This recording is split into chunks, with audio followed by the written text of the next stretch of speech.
Ano po ibig natin sabihin mga best friend? Gaya ng sinabi ko po sa inyo, ang welding hindi naman nakaka-ground. Ito po ang ating ground, 'di ba, sa welding. Papakita ko po sa inyo, hahawakan ko po, ito po yung wire, ano, oh. Nagaground ba ako? Hindi, yan mismo, wire yan, oh. Ito, tanso to. Ground yan. Bakit hindi po ako nagaground? Kasi walang continuity. Ngayon, sabihin mo sa akin, hawakan mo yung positive. Ito po yung handle. Lagyan natin ng welding rod. Ayan, naka-on na mga best friend. Pero hawakan ko to, positive.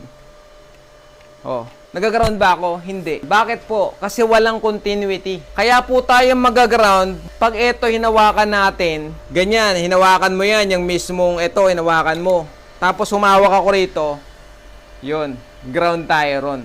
Kapag ikaw, ginawa mong continuity yung sarili mo.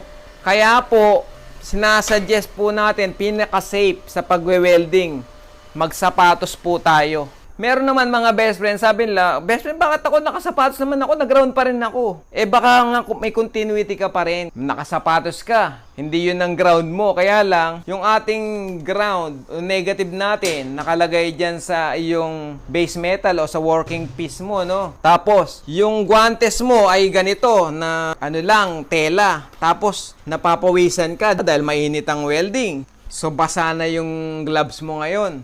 Yung gloves mo dyan ang nakatapat. So,